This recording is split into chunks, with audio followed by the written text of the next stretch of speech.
All right, that wraps up Indianapolis. Let's jump into the Fishers market here now. Now, if you've been in tune at all to our market report videos, which I know every single one of you have, because these are content and you can't miss it, you know that I'm super excited about Fishers. I'm down about Fishers. I'm really excited about Fishers, and I'm really down about. You're Fishers. A fair weather fan for Fishers. I'm a fair weather fan, exactly. I look, Fishers is a great market to be in. Is it the first market I'm going to look at anymore? No, probably not. But here's what the data tells us.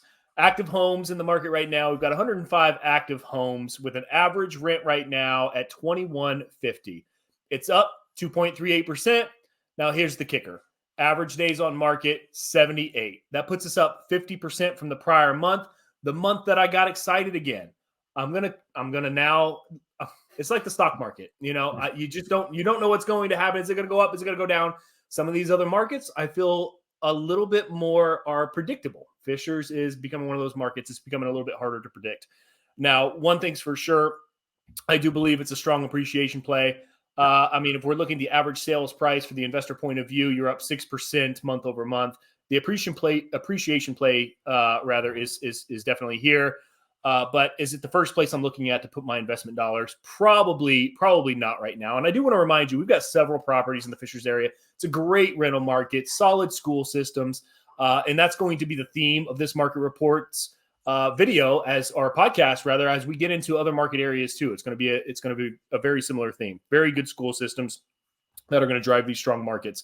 But an average rent rate of $21.50. It's up 2% from the prior month. Yeah. Anything else you want to speak about Fishers? I don't want to spend too much time on this one.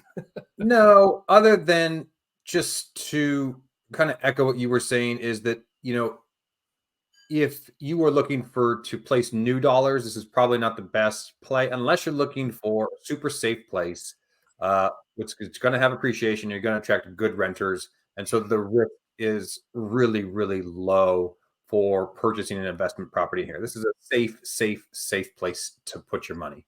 Are you going to cash flow if you're trying to buy a house today in Fishers? Probably not. Yep.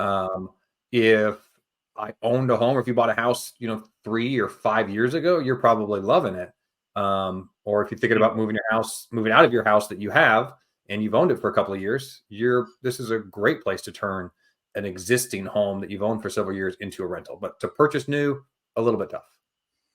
Yeah, that's exactly right. Yeah, if you were lucky enough to buy 5-6 years ago, you're pretty happy right about now, especially with all the upgrades they've made to the town center. Yeah. But again, just to reiterate, probably not where I'm looking at placing my new investment dollars. Moving on, we'll get into some of our active homes in the market. Now, to me, and I don't know if you'll agree with this, Mike, it's based on what you were kind of indicating in the Indianapolis report. I tend to think that, and if we look at last year's trend rather, I tend to think that inventory typically would dip during April, May, and June. Now, I think that because it's always a hot market. Properties are flying off the market, so inventory remains fairly low. So I was kind of surprised by your take on that in the Indianapolis market, but I get it. More properties will hit the market. Same thing with the sales market. You're going to see more properties hit the market in spring because they want to take advantage of it. So I do see that side. Do you think there's any correlation to seeing less inventory on the market because they do fly off the market a little bit faster?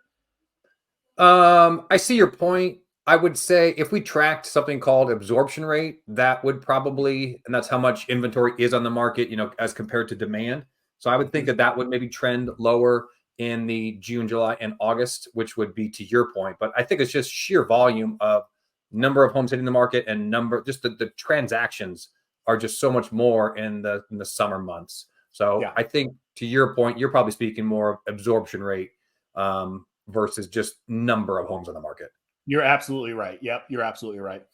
Going over to the days on market, again, this is one of the biggest reasons I'm not completely sold on Fishers right now. Look at the last year's numbers where we were trying to find more of a stable market.